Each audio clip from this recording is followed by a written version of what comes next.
Con música de Eric Satie les damos la bienvenida a otro programa en de política y trabajo. Yo soy Asu y queremos agradecer a todos los videoescuchas que nos acompañan y que amablemente nos sintonizan cada 8 días. Bueno, pues algunos de ustedes ya están en sus casas, otros van en camino y otros más están todavía en sus lugares de trabajo. Pues bien, a todos ustedes, donde quiera que se encuentren, les enviamos un saludo muy, muy grande. Bueno, pues esperamos que su semana haya sido de mucho provecho y que se encuentren todos bien.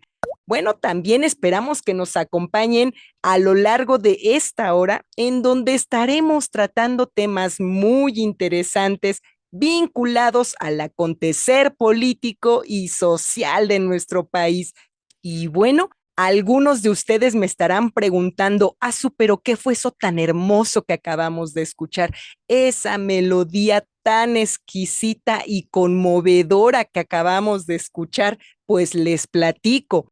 Acabamos de escuchar el Nocenie número 5 para piano del compositor francés Eric Satie, una pieza pequeña pero muy hermosa y muy expresiva, como ustedes ya se pudieron haber dado cuenta. Una pieza melancólica como muchas de las que compuso este autor a finales del siglo XIX. Ahora bien, a quienes nos visitan por primera vez, rápidamente les comento que este es un canal de formación política. Nosotros somos un canal en crecimiento y nuestro equipo, aunque también es pequeño, está fuertemente comprometido con este proyecto.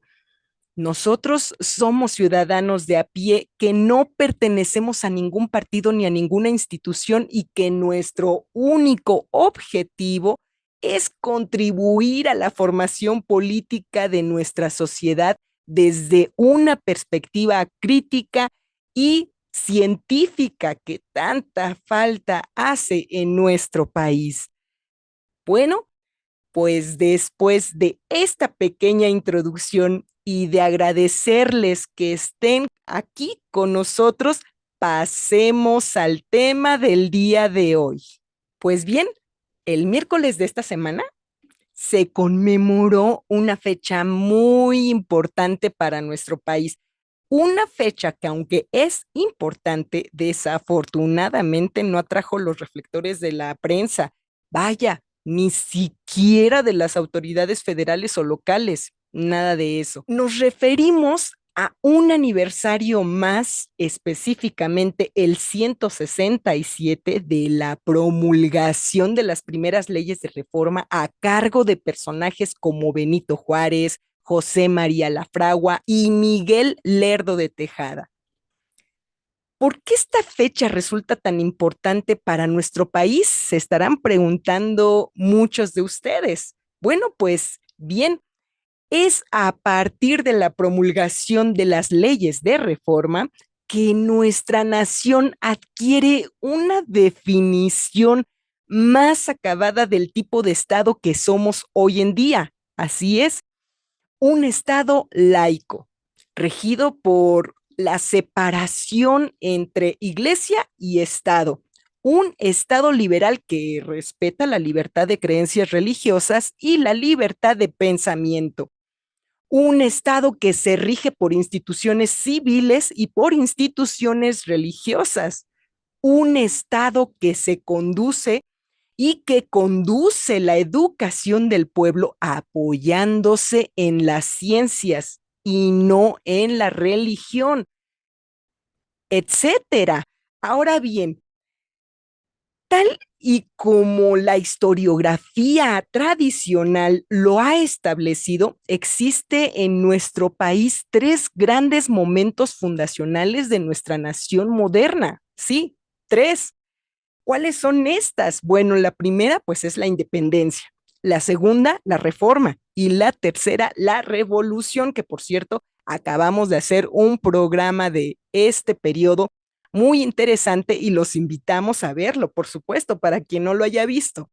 Ahora bien, Hoy en día, el actual gobierno se autodefine como el impulsor de una hipotética cuarta transformación, lo cual, como veremos más adelante, pues resulta ser más una estrategia de marketing electoral que una realidad palpable.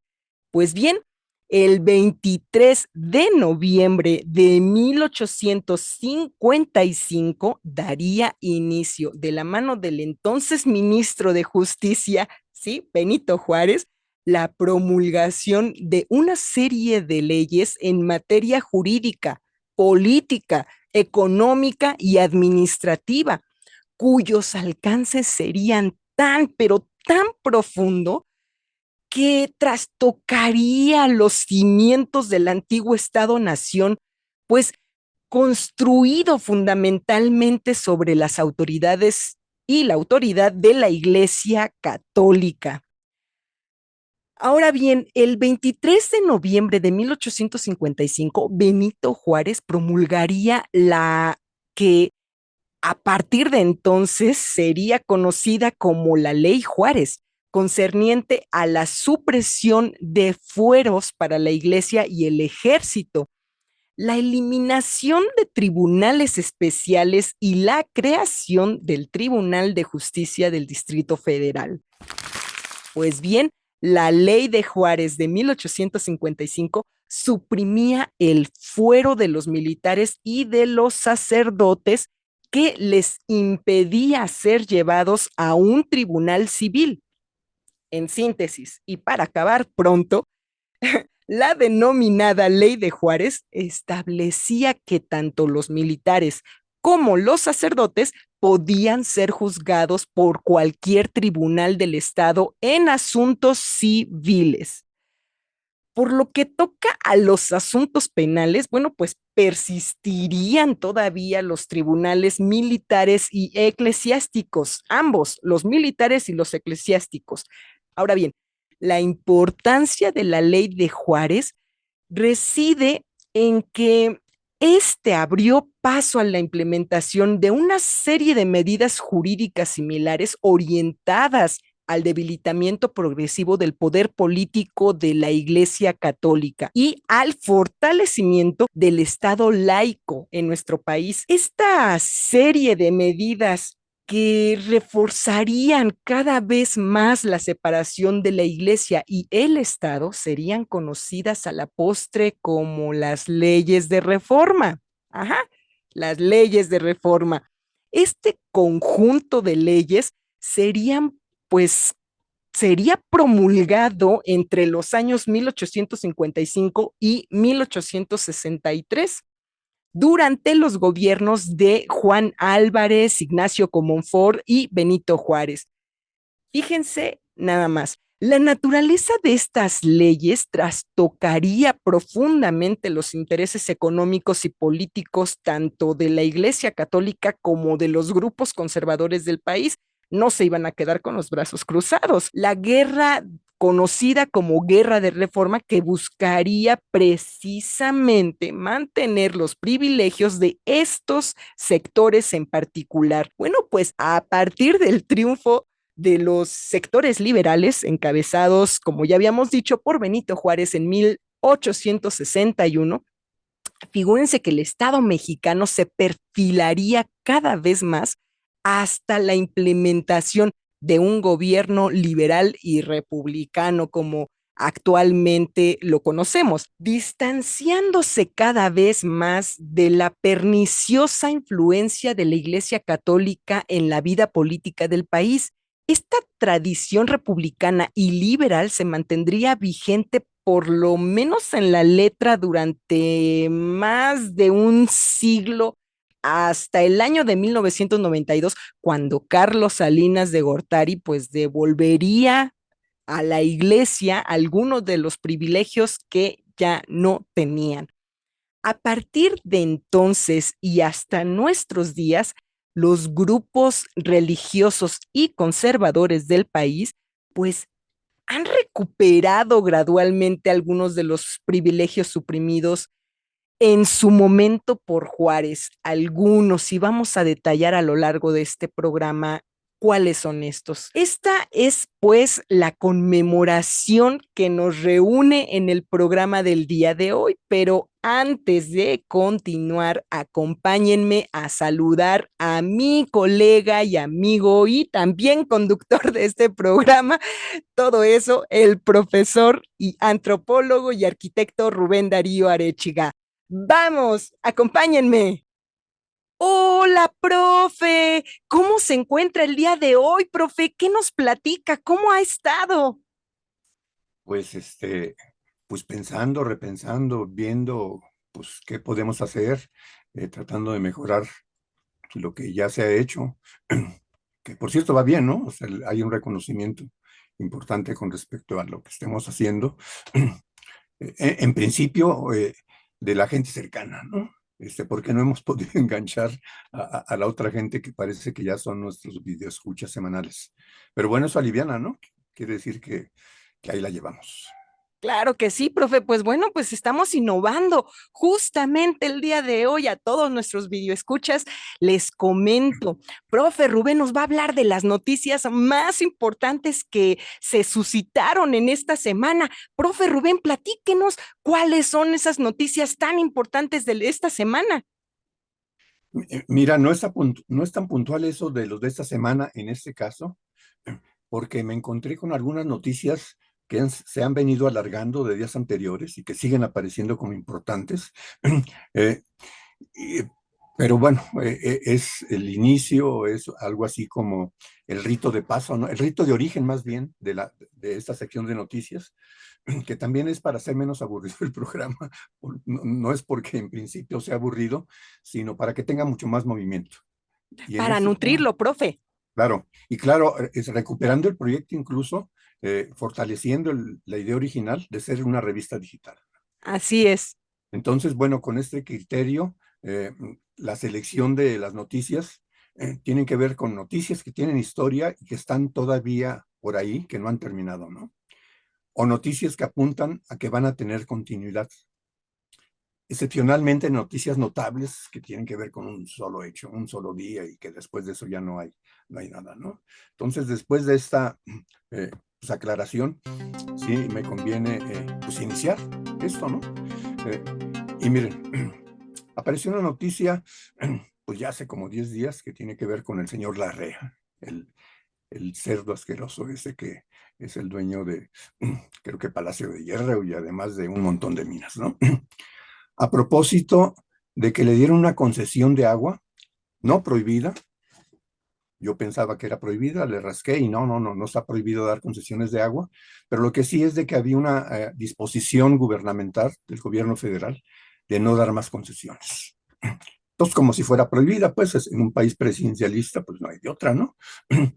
Entonces, logró una concesión eh, y el funcionario que se la dio de Conagua, este, pues se salió inmediatamente después de darle la concesión y fue contratado eh, pues por la empresa de la REA, ¿no?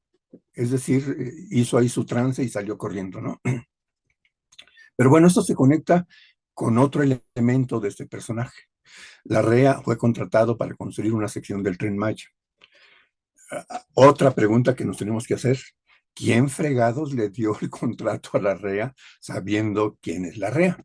Y tiene que ver quizás pues, con una alianza que se dio en el 18 y que permaneció, continuó.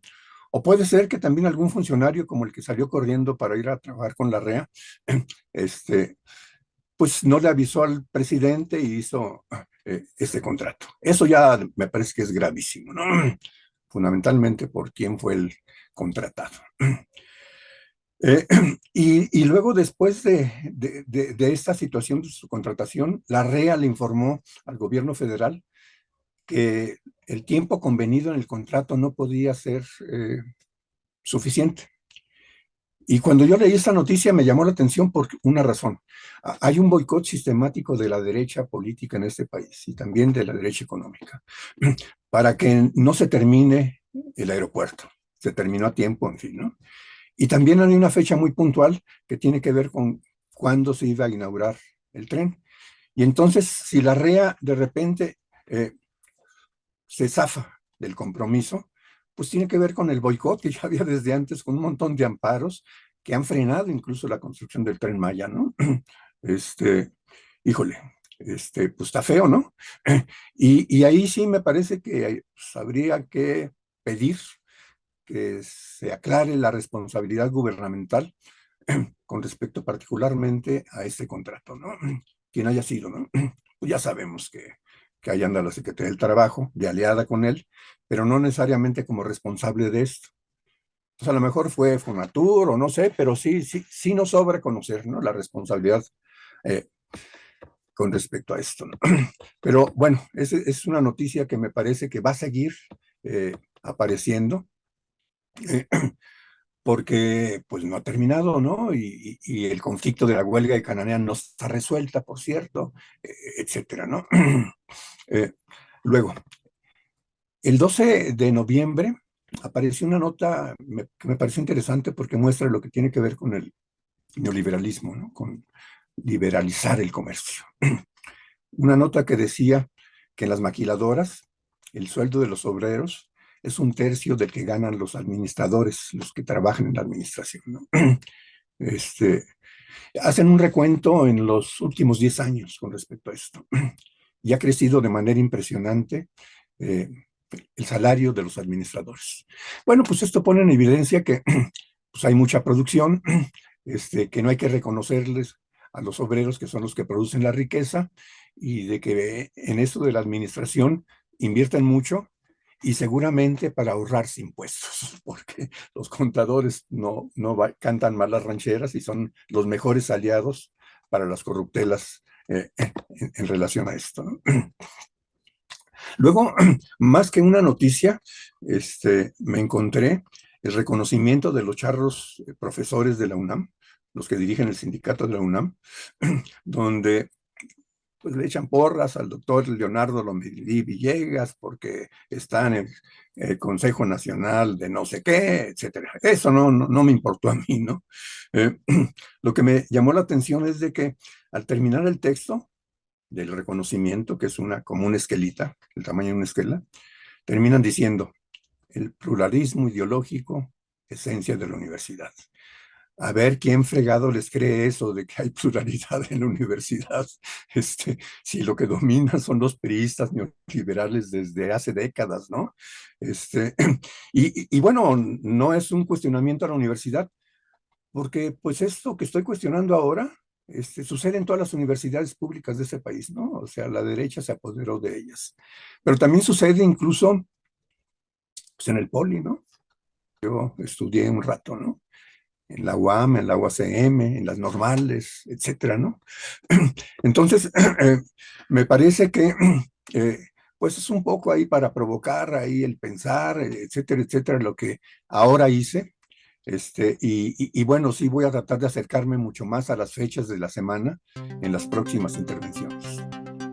Bueno, antes de continuar, considero sumamente necesario establecer una puntualización muy precisa y muy clara con respecto a este tema. Lo primero que debemos establecer es la diferencia radical entre lo que es la fe de las personas y lo que es la Iglesia Católica. Hablamos de dos cosas muy, pero muy distintas e incluso radicalmente opuestas, porque una cosa son las creencias religiosas de las personas basadas en los evangelios y en las escrituras, las creencias que alguien puede profesar con respecto a la vida y a la palabra de Cristo, la Virgen de Guadalupe, etcétera.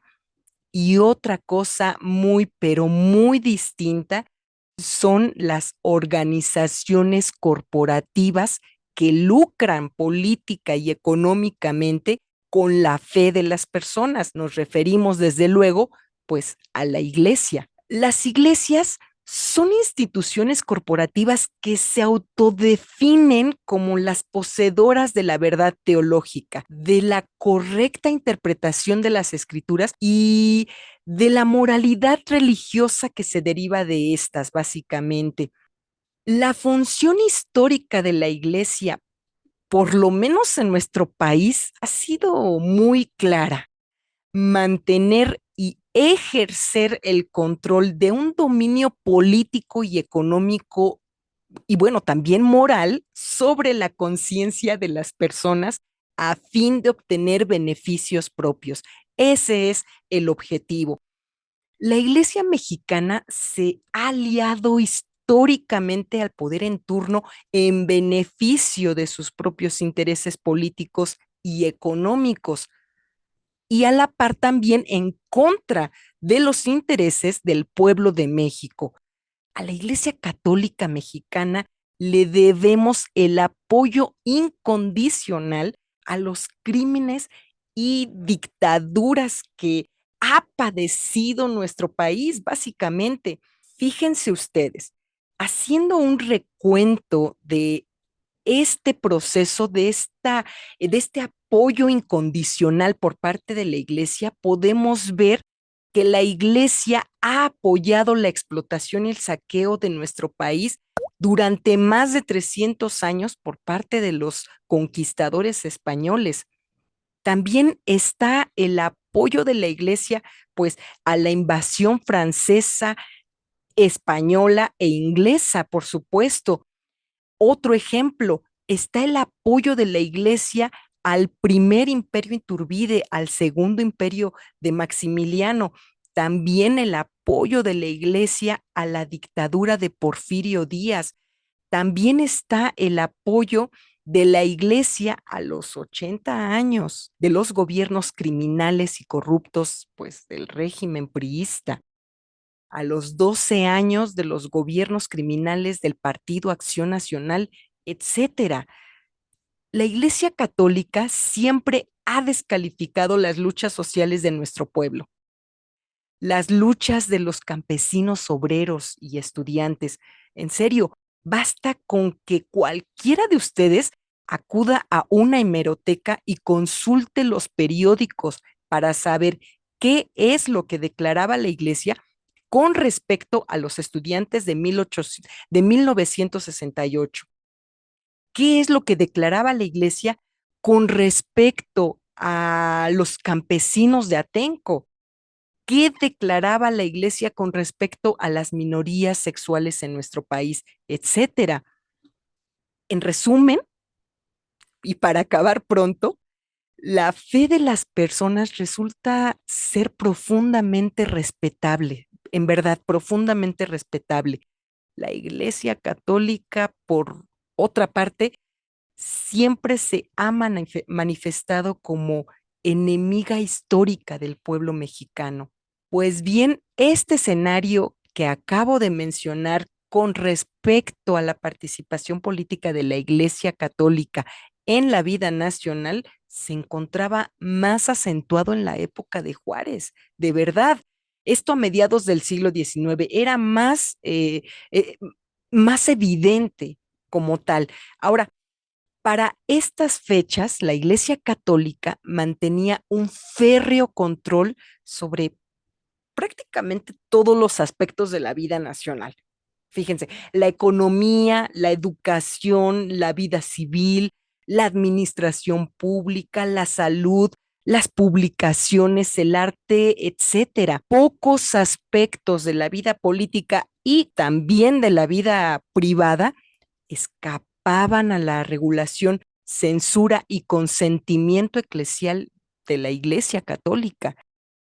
Fíjense ustedes, determinaba cada uno de los aspectos de la vida de los ciudadanos: los bautizos de los hijos, las actas matrimoniales, los certificados de defunción, el acceso a los planteles escolares, los contenidos educativos de los programas de estudio, la libertad sexual de los ciudadanos, el acceso a las mejores tierras de cultivo y de vivienda, etcétera. La división entre las funciones de la iglesia y las funciones del Estado eran prácticamente inexistentes. ¿Se imaginan una sociedad en donde los sacerdotes determinaran desde el nombre que debían llevar sus hijos hasta la ropa que podían o no utilizar? Una sociedad en donde los curas determinaban quién podía acceder a la escuela y quién no, qué tipo de libros podías leer y qué no, qué tipo de pensamiento te era permitido y cuál no, pues este era el peso político y social que mantenía la Iglesia Católica hacia mediados del siglo XX. Como ustedes pueden imaginar, abarcaba todo. Frente a este escenario, Benito Juárez, fíjense ustedes, en su condición de ministro de Justicia, consideró necesario para la salud pública del país iniciar el acotamiento del poder político, económico y social de la Iglesia. La primera de las medidas emprendidas por Juárez, ya lo hemos mencionado, es la promulgación de la Ley de Supresión de Fueros y Tribunales Especiales de 1855. A esta ley le seguían otras de naturaleza similar, impulsadas por diversos pensadores intelectuales y políticos liberales de nuestro país, tales como Miguel Lerdo de Tejada, José María Lafragua, José María Iglesias, Valentín Gómez Farías, etcétera. Una de las primeras leyes en secundar la ley de Juárez de 1855 sería la llamada Ley de Imprenta o Ley de Libertad de Expresión, impulsada por José María Lafragua. Esto, pues, en diciembre de 1855. Como su nombre lo indica, esta ley otorgaba a los ciudadanos mexicanos, pues, mayores libertades al momento de publicar opiniones literarias y periodísticas con respecto a los temas nacionales y religiosos. Una de las primeras condiciones que establecía esta ley para hacerse válida era que todo artículo o escrito debía ser firmado por su autor. Nada más eso. Ahora bien, a pesar de sus limitantes, la ley de imprenta, pues abrió el camino hacia un mayor cuestionamiento al papel de la iglesia al interior de la sociedad mexicana. Esto es muy importante porque no existía esta posibilidad.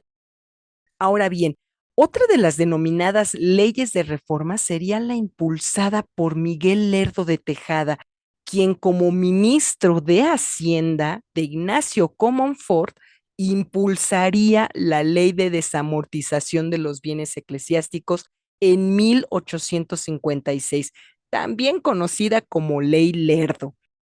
Esta ley obligaba a la Iglesia Católica a, pues, a desprenderse de aquellos bienes inmuebles que no estuviese ocupando directamente o que no fuesen utilizados de manera directa en el ejercicio del culto como tal.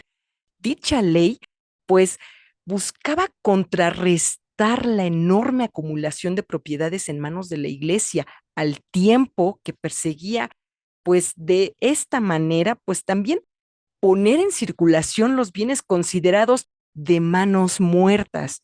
La ley Lerdo efectivamente trastocó sensiblemente el poderío económico de la Iglesia Católica al restringir su acceso a la propiedad. No obstante, hay que puntualizar esto, la venta de los bienes de la Iglesia se traduciría en el surgimiento de nuevos latifundios laicos que a la postre darían paso a férreos cacicazgos, los cuales motivarían el estallido social revolucionario de 1910, precisamente. Para enero de 1857 sería promulgada la Ley Orgánica del Registro Civil a iniciativa de Manuel Ruiz, que en ese entonces era secretario de Instrucción Pública, mediante la cual el Estado mexicano asumía el control sobre los trámites administrativos y registro de nacimientos, matrimonios y defunciones en el país.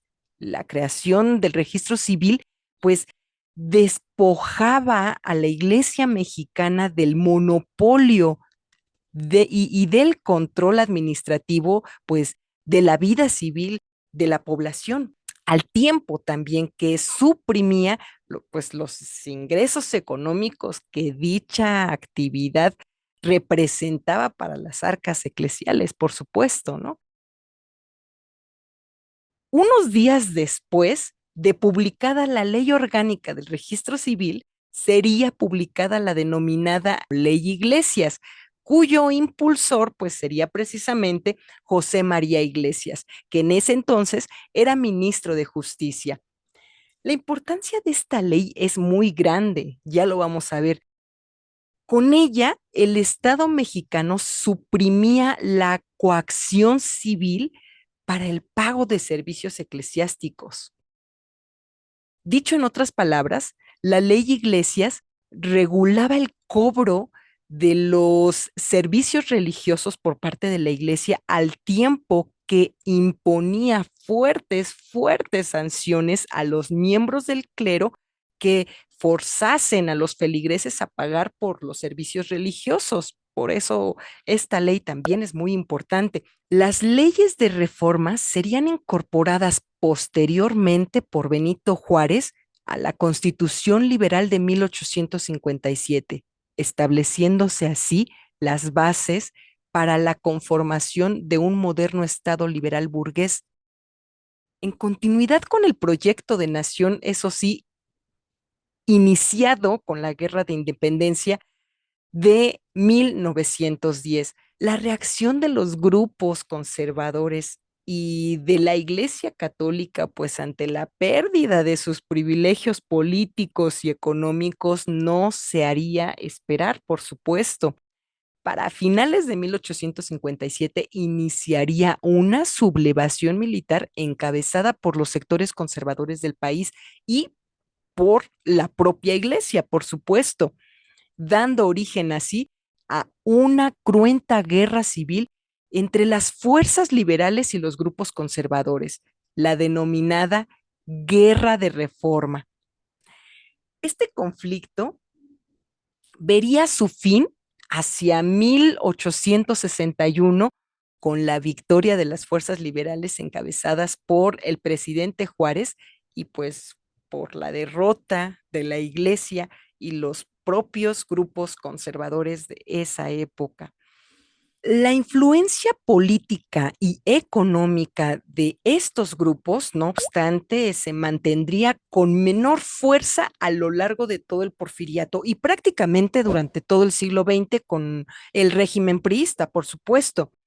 Para el año de 1992, con Carlos Salinas de Gortari, apoyado por el Partido Acción Nacional, bueno, pues reformaría los artículos 130, 27, 24, quinto y tercero de la Constitución a fin de devolverle muchos de sus antiguos privilegios a la Iglesia Católica, arrojando con esto a la basura casi, agárrense, 150 años de separación entre la Iglesia y el Estado.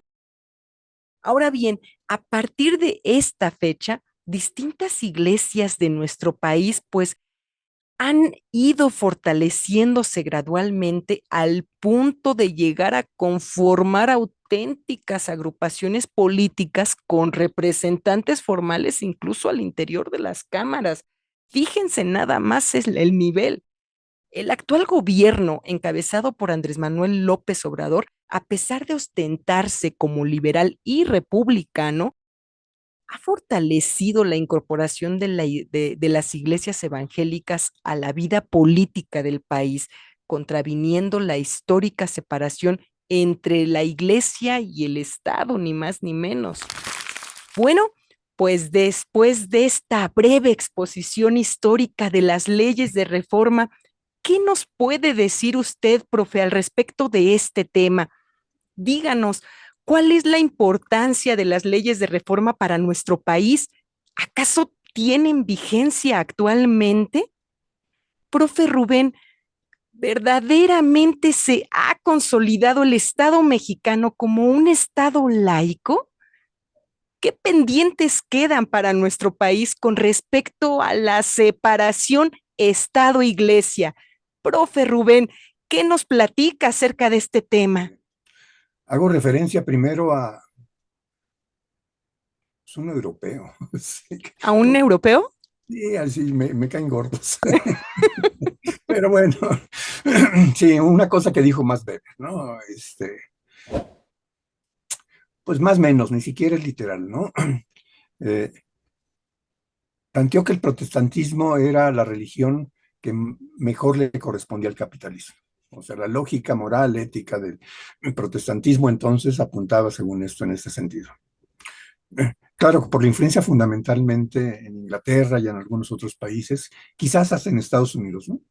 Porque decían que Kennedy fue el primer presidente católico, es decir, los demás eran protestantes. Y el peso de la economía de Inglaterra, que en el periodo de Max Weber era la figura más importante en términos capitalistas, y luego ya el crecimiento de Estados Unidos quizás dio oportunidad a esa formulación, ¿no? Si es así, su deducción era creíble, ¿no? También, pues, en principio, ¿no? Sin generalizar esto, ¿no?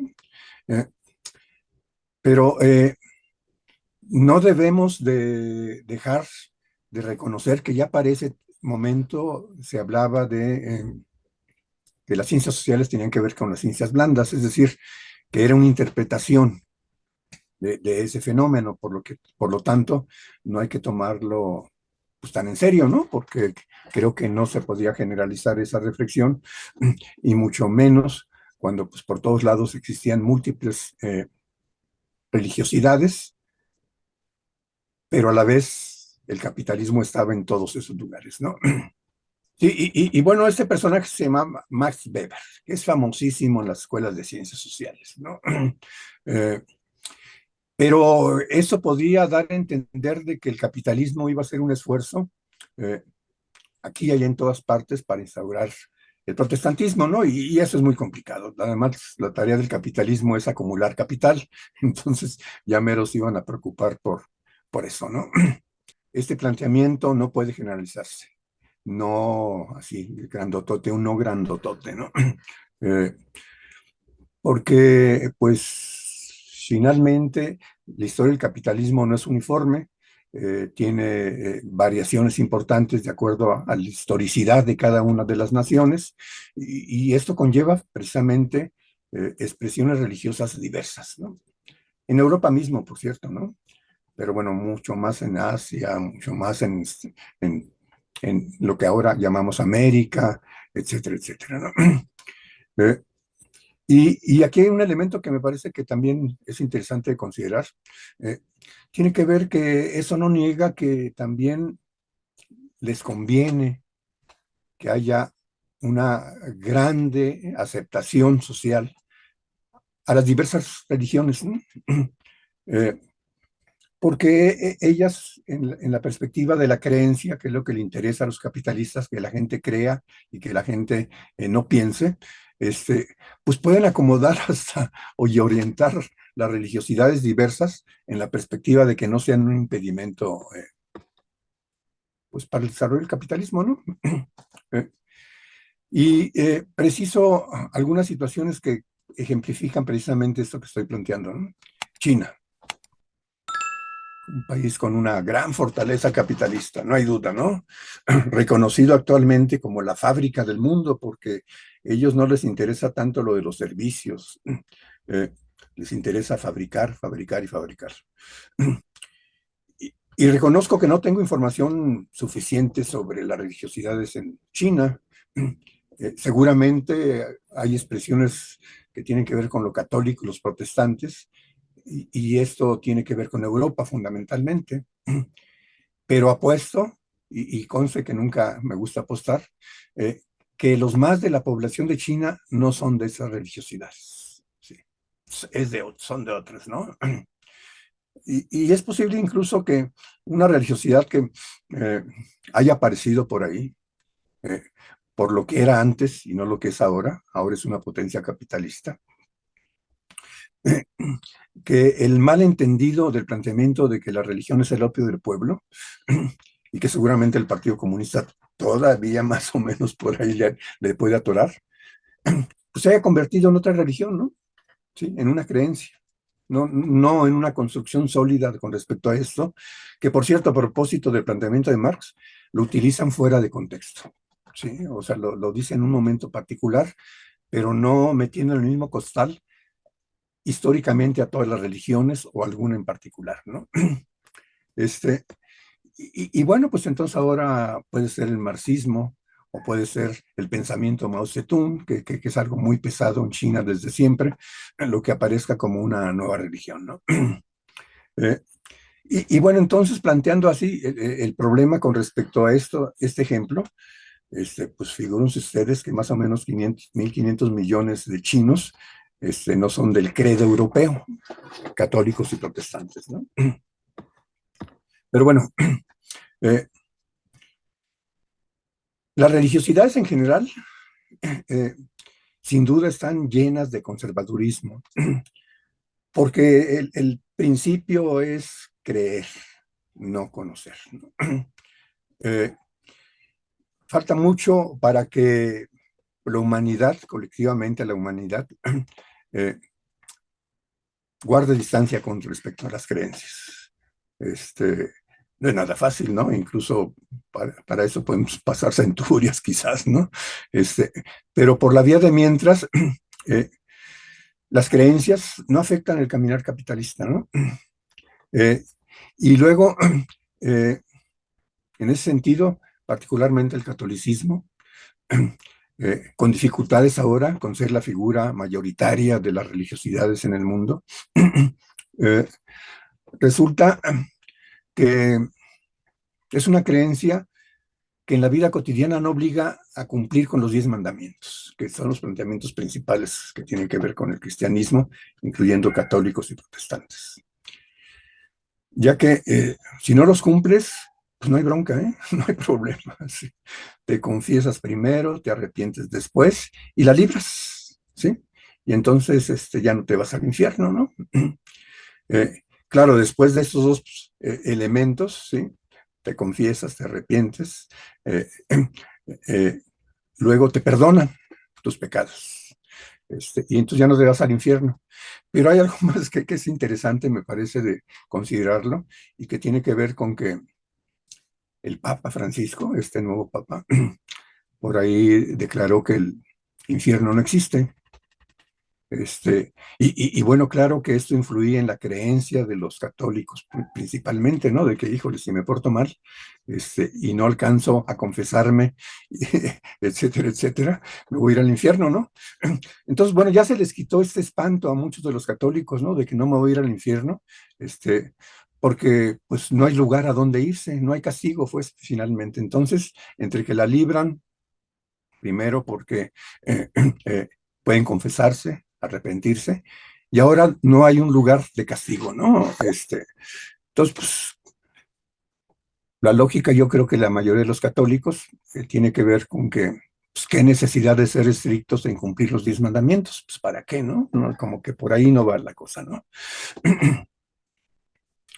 Independientemente, por ejemplo, de que otras religiosidades están para quedarse en nuestro país, que es en todo caso a donde queremos ir aterrizando, donde está la religión judaica, protestante, entre las que están los bautistas, los metodistas, los mormones, luego los musulmanes, etcétera, etcétera, y que algunas de ellas son consecuentes, a diferencia de los católicos principalmente, en su ética y moral religiosa. Eh, Pues esas religiosidades también provocan, porque estamos organizados sobre la base de clases sociales, eh, pues comportamientos diferentes, percepciones de cómo se asume la religión, ¿no? Si yo hiciera referencia a la religión judaica, híjole, una buena parte de los mexicanos dirían son unos hijos de la fregada, ¿no? Este, más allá de que en otros ámbitos, no precisamente en el económico, pues fueran consecuentes con su religiosidad, ¿no? Pero de este complejo de comportamientos religiosos, donde los católicos incluso también tienen diversos comportamientos, hay que ver qué tiene que ver con la política, su religiosidad, ¿no? Y particularmente en caso de los católicos, como ya medio venía diciendo, no es deducible su comportamiento político a partir de su credo, ¿eh? Para nada en absoluto, ¿no? Depende de cómo le vaya en la feria, como se dice, ¿no? Y si les conviene esto o lo otro, pues le atoran por ahí más allá de su credo. Y entonces parece que hay seguidores del catolicismo, pero no hay militantes del catolicismo, ¿no? No hay gente comprometida que trate de avanzar más o menos en esa perspectiva.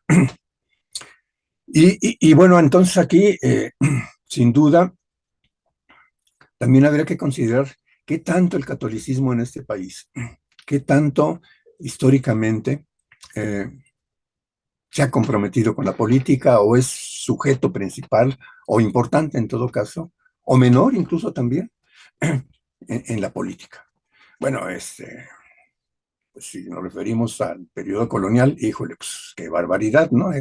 Los poderes eran la iglesia y los virreyes, ¿no? Y los virreyes estaban medio en la lógica de la iglesia, ¿no? Y bueno, en esta perspectiva, conviene comentar que ha habido aumentos extraordinarios en los últimos tiempos, ya en el capitalismo mexicano, donde los católicos, claro, protegiendo los intereses de la derecha económica y de la derecha política desplazada después de 1910, pues se han tratado de organizar para seguir siendo lo que fueron antes, ¿no? Hasta el grado de que se organizaron militarmente en este país, ¿no? Pues ahí están los cristeros, ¿no? Y que, por cierto, más allá de hacer un balance puntual en términos políticos y económicos de Obregón y de los que le siguieron a él, Calles, etcétera, etcétera, había una actitud de enfrentarlos en la lógica de patria o muerte, ¿no? O sea, tenemos que desaparecerlos. Sí.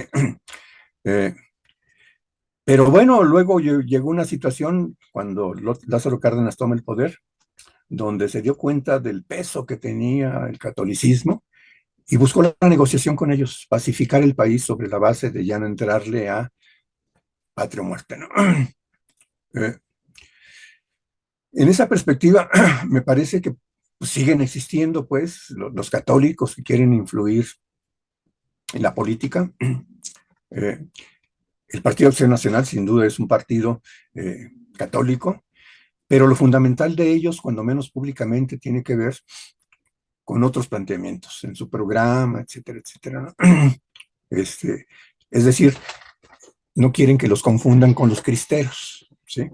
Sino más bien en la lógica institucional del capitalismo quieren competir, ¿no? Quieren entrarle más o menos por ahí. Entonces, bueno, cuando llegó al poder el PAN por 12 años en el país, pues sí, claro, pues se acercaron al catolicismo, a la jerarquía, etcétera, etcétera, pero no tanto como pudieron suponer cuando es un partido fundamentalmente católico. Sí. Después de esa experiencia está lo del PES, ¿no? El Partido de Encuentro Social, que tiene su localización principal en Hidalgo y luego en Tijuana, Mexicali, etcétera, etcétera, donde se asumían prácticamente como un partido religioso, aunque legalmente no están así y tuvieron que trampear un poco las cosas para su registro. Y hicieron alianza con la Cuarta Transformación. Y sus posiciones conservadoras las sacaron, obviamente, ¿no? Las propusieron y fueron arrasadas, ¿no? Ahí coincidían con el PAN, fundamentalmente, y con el PRI también, por cierto, ¿no? A propósito del aborto, de las parejas homosexuales, etcétera, etcétera. Y perdieron. Pero en la alianza con la Cuarta Transformación, más que con Morena, que Morena me parece que, híjole, a veces uno piensa que no tiene remedio, pues cumplió el compromiso con la Cuarta Transformación, votó a favor de las modificaciones de las constituciones, ¿no? Eh, pero bueno, en general, lo que es cierto es de que la jerarquía católica en este país, pues es parte del grupo del 1% de superprivilegiados, de los grandes capitalistas, ¿no? Eh, no sé, no me consta, deben hacer negocios también, pero más allá de eso, sin duda, el PRI y el PAN los ha acogido de manera extraordinaria y aparece esto incluso en fiestas, reuniones, etcétera, etcétera, ¿no? Eh, y esto es también porque empiezo a avanzar en la perspectiva más puntual de tus preguntas. Pues la separación Estado-Iglesia es una asignatura pendiente. La inició Juárez, Lerdo, etcétera, pero por razones pues más o menos obvias y sigue teniendo fuerza finalmente el clero, han sido de ese porcentaje tan pequeño, ¿no? Eh, y es porque también incluso las leyes a propósito de lo laico, etcétera, etcétera, dejan huecos y utilizables pues para hacer un partido como el PES y para que el PAN, aún y cuando puntualmente no se asuma como católico, tenga la posibilidad desde el partido eh, favorecer e impulsar la creencia del catolicismo, ¿no? Ahora bien, esto que tiene que ver con lo que estoy planteando, eh, me ayuda a mí a comprender, que no explicar, el poder de esa institución clerical, que tiene muchos millones de seguidores todavía, pero no de creyentes de la ética y moral de esa misma religión. Y pues después de las leyes de desamortización de Lerdo y después de la nacionalización de los bienes eclesiásticos decretada por Juárez, pues lo que hizo incluso Juárez, que era creyente, es recuperar una formulación de la Biblia, ¿no? Que decía lo que es de Dios y lo que es de César es del César, ¿no? Separar, sí, sí. No fue un atrevimiento capitalista lo que dijo Juárez, ¿no? Ya se veía desde el Imperio Romano la necesidad de no entremezclar estos dos poderes, ¿no? Y es muy interesante lo que hizo este conjunto de leyes, ¿no? Porque fue muy extraño en América, muy, muy extraño, o sea, fue un atrevimiento, ¿no? Que en el contexto de América se diera esto. Nuevo, civilizatorio también, ¿no? Claro, sí, pero no ha terminado. Porque pues resulta que, salvo excepciones como el periodo gubernamental de los años 20 y hasta los años 30, pues ya dijimos, ¿no? Enfrentaron, ¿no? Eh, es decir, para esos años el peso del catolicismo y del clero, pues, jerárquico de ellos, era impresionante. Y luego ya comentamos lo que tiene que ver, por cierto, a propósito de Cárdenas, ¿no? Desde siempre la jerarquía católica y muchos de los curas han estado y están con la derecha económica y política de este país. Y eso, lo grave, los hace tener un fuero a pesar de las leyes de reforma, ¿no? Para que no sean juzgados ante delitos denunciados de diferente orden, ¿no? Es decir, si estaban en un régimen de excepción antes, lo siguen estando, ¿no? Igual que los delincuentes de cuello blanco, los más de ellos funcionarios gubernamentales, pero también en ocasiones socios, los curas de estos señores, ¿no? Eh, eh, y bueno, pues en relación con la derecha política, voy a hacer referencia a una cuestión que en todo caso es lo que justifica de alguna manera el programa de hoy, porque tiene que ver con el catolicismo ahorita, en estos momentos, ¿no? La derecha política que tiene que ver con el peso, no peso, superpeso, etcétera, ¿no? Hay un actor conacional católico de pura cepa, ¿no? Así súper radical, súper derechoso, ¿no? Que se llama Eduardo Verástegui. Por cierto, muy cercano a la actual gobernadora de Baja California, Marina del Pilar Ávila, morenista, fíjense ustedes, ¿no? Este señor, en un evento de la derecha internacional, donde vino gente fascista, católica, etcétera, que se realizó en este país, eh, pues despotricó, ¿no? Pues claro, con algunas de las cosas que son propias de la derecha, ¿no? Contra el aborto, contra las parejas de homosexuales, etcétera, ¿no? Y se convirtió incluso como precandidato, ¿no? De la derecha, él, en la perspectiva de las elecciones del 24, ¿no? Pero bueno, con relación a este personaje, ¿no? Eh, hay que recordar que es público, apareció en múltiples periódicos, revistas, etcétera, eh, que compartía siempre viajes internacionales con Peña Nieto y era visitante frecuente también de Los Pinos. Es decir, compartió recurrentemente el acompañamiento de Peña Nieto. ¿Sí? Y bueno, aquí salta una pregunta porque pues, así salió, no estamos inventando, ¿no? Este, pues más allá de sus preferencias sexuales, ¿cómo es que se atreve a escupir para arriba, no? Critica la homosexualidad, las parejas, y bueno, él es ejemplo, pues, de esa minoría sexual, ¿no? Sí, en fin, ¿no? Ahora, quiero cerrar ahí mi reflexión recuperando algo que hizo Bernardo Barranco, un especialista en asuntos religiosos, pero también analista político, en un foro celebrado el 11 de noviembre. Propuso que hay que organizarnos para que los delitos cometidos por los curas sean castigados. Ejemplificó situaciones en varios países que han avanzado en esa perspectiva. Como el caso de Francia, decía él, ¿no? Donde una comisión investigadora registró que hay más de 300,000 niños que fueron abusados de diferente manera por más de 50 años de iglesia. Yo agregaría, hay que construir un verdadero Estado laico para que la recurrente asociación delictuosa del clero político sea castigado como cualquier mortal.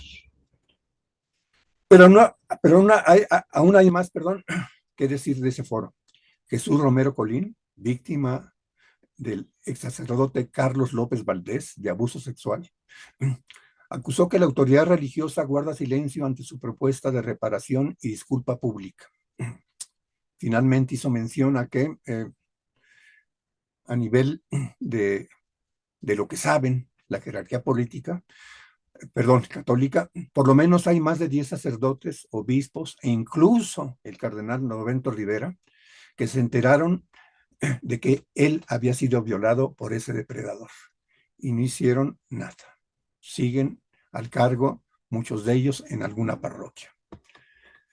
No hay duda, hay pocos connacionales que están a favor de estas atrocidades. Igual, pocos connacionales son influidos por el púlpito reaccionario de muchos curas en la política electoral. Ahora están derrotados en ese plano y sin futuro en ese plano. Igual que los partidos políticos cercanos pues a creencias católicas. Pero lo que es fundamental entonces, según mi punto de vista, es terminar de construir socialmente lo que quedó pendiente, la asignatura pendiente del juarismo, y ir construyendo con mayor fortaleza un Estado laico. Hasta ahí llega mi intervención, Azu. Gracias. Y bueno, hemos llegado a la parte final de este programa, que son las conclusiones. Una de las primeras conclusiones a las que yo llego es la que ya mencionaba al final de mi exposición. A pesar de la derrota política y militar de los grupos conservadores de nuestro país y de la propia Iglesia Católica con posterioridad a la Guerra de Reforma, estos grupos siempre se han mantenido presentes en la vida política y económica de nuestro país. De verdad, vean, trátese de gobiernos dictatoriales, usurpadores, monárquicos, liberales, nacionales, conservadores o aparentemente democráticos como el actual. La Iglesia siempre se ha mantenido fiel al poder en turno. La Iglesia Católica Mexicana siempre ha mantenido una capacidad de adaptación camaleónica impresionante, casi milagrosa, a cada régimen político que se le presenta. Ya lo hemos mencionado, pero lo repetimos. La Iglesia Católica Mexicana siempre se ha manifestado a favor de los poderosos y en contra de nuestro pueblo. Hasta el día de hoy, pues esto no ha cambiado mucho, que digamos, ¿no? En algunas ocasiones, con mayor o menor influencia, la Iglesia Católica siempre ha ejercido un poder de dominio sobre, sobre la conciencia colectiva de nuestro pueblo. La Iglesia Católica ha desempeñado un papel histórico muy importante en la construcción de la racionalidad y de la subjetividad de los mexicanos, es decir, en la conformación de sus ideas y de sus sentimientos. La Iglesia Católica ha desempeñado históricamente un pernicioso papel pedagógico para nuestro pueblo, inculcándole miedos, fobias, prejuicios, idolatrías, fetichismos, pensamientos mágicos, ideas fijas, atavismos, fanatismos, etcétera. Fíjense, ahí donde la educación científica no ha podido llegar, el pensamiento enajenante impulsado por la Iglesia Católica ha sentado sus reales. Prueba de esto último son los constantes prejuicios que aún permanecen en la conciencia nacional en torno a temas tabú tales como la interrupción del embarazo. Profe Rubén ya nos lo decía también, los matrimonios homosexuales, la eutanasia, la adopción gay, etcétera. Este poder de dominio no resulta ser gratuito, desde luego. El mismo se traduce en un poderío económico descomunal para una organización religiosa como la Iglesia Católica Mexicana a nivel mundial, cabe destacar. Ahora bien, han sido muchos los intentos históricos por parte de fuerzas científicas y progresistas para delimitar el poder económico, político y social que ha tenido la Iglesia en nuestro país. Sin embargo, tal y como lo hemos mencionado con anterioridad, la capacidad de adaptación de la Iglesia resulta ser sorprendente.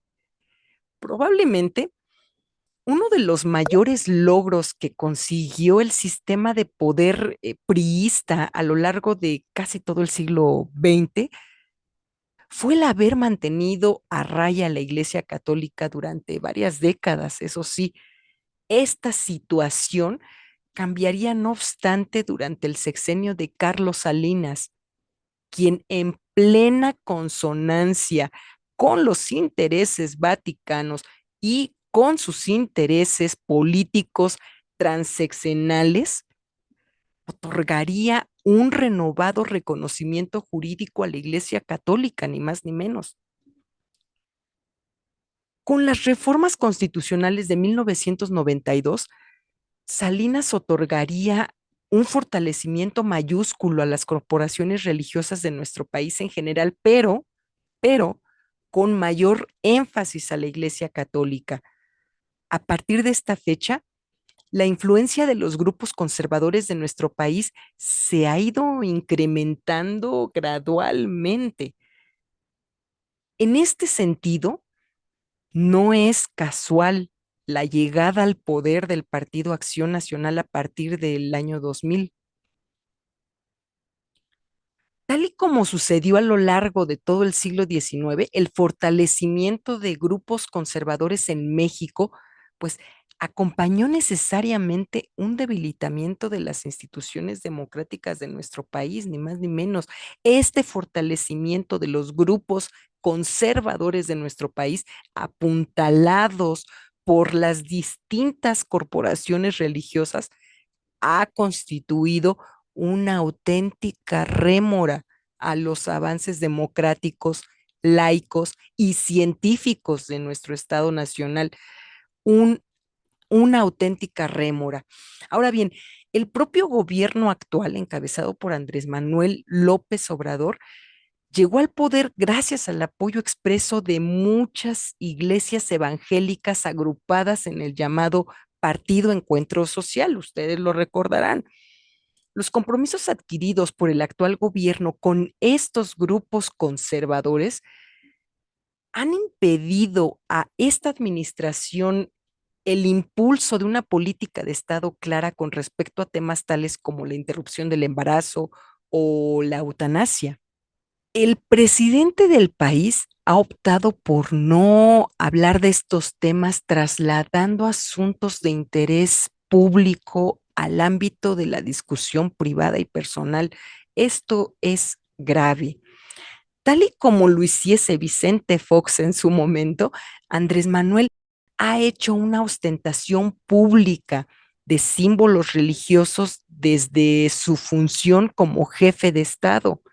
Aquello que en un país desarrollado sería impensable, aquí se ha naturalizado a tal punto que el presidente del país puede ponerse a rezar al lado de la familia Levarón en pleno Palacio Nacional sin que nadie diga nada. Ahora bien, la actual administración presume de un hipotético cobro de impuestos a quienes antes no pagaban. Pero, ¿qué creen? México sigue siendo uno de los países latinoamericanos en donde la iglesia no paga impuestos. Lo repetimos, no paga impuestos. Una renovada separación entre iglesia y Estado sigue siendo un asunto pendiente para nuestro país. La diferencia clara entre el proceso de transformación real de nuestro país, iniciado en 1855 por Juárez, y sus leyes de reforma, y un proceso simulado de transformación como el que vivimos actualmente, reside en que Juárez confrontó los poderes fácticos de su época y asumió con su vida las consecuencias de esta confrontación. Andrés Manuel, por su parte, no confronta a los poderes fácticos tales como el empresariado o la iglesia. Por el contrario, los invita a gobernar con él. Y bueno, esas son algunas de las reflexiones y algunas de las conclusiones que yo saco acerca de este tema, profe Rubén. Platíquenos, ¿qué es lo que usted concluye de este tema tan importante? Mira, antes de puntualmente hacer referencia a las conclusiones, pues más que una presión, un dato ahí menor, ¿no? Resulta que los primeros bautizados inmediatamente se llamaban Don Pedro, Don Fernando, o sea, estos personajes que se bautizaron por primera vez, eh, pues abrieron la perspectiva de sumar lo uno y lo otro, ¿no? Lo de acá y lo de allá, y que mostraba incluso que no habían podido dominar y conquistar plenamente la cosa, porque tenían que ceder, ¿no? Cuando menos parcialmente. Eso también me parece que es un elemento que pues, no lo manejé, y que no sobra decirlo, ¿no? Y el último, es a propósito de mi referencia a, a este personaje ahí que quiere ser el dirigente de la derecha internacional, candidato a la presidencia, etcétera, etcétera, y que no es que tengan doble moralidad, como de repente dice el presidente a propósito de la derecha, ¿no? Pues finalmente con una religión tan flexible, pues lo que necesitan en el momento es lo que utilizan, ¿no? No importando que escupan para arriba, ¿no? Pero ya ellos, ¿no? Este, y bueno, aquí sí me parece que es importante comentar. Hicimos un programa a propósito de la marcha lésbico gay, hace, pues bueno, 3 meses más o menos, etcétera, etcétera. No crean que tenemos una actitud homofóbica. Tampoco que nos interese que la vida privada de la gente, ¿no? Eso es cosa de cada quien, ¿no? Pero eh, el problema es cuando se mezcla lo político con lo económico, ¿no? Y este actorucho, porque parece que ni siquiera es buen actor, pues su preferencia sexual la está relacionando con el catolicismo, con la derecha internacional, incluyendo el fascismo, y bueno, pues ahí, pues el que se lleva se aguanta, ¿no? Pues ¿para qué se mete en camisa de 11 varas ese pobre güey, ¿no? Y hago una referencia, pues que no sobra, ¿no? Eh, Hay elementos públicos, o sea, no son inventos, que tienen que ver con la homosexualidad en diferentes momentos de Salinas de Gortari y hasta Peña Nieto, ¿no?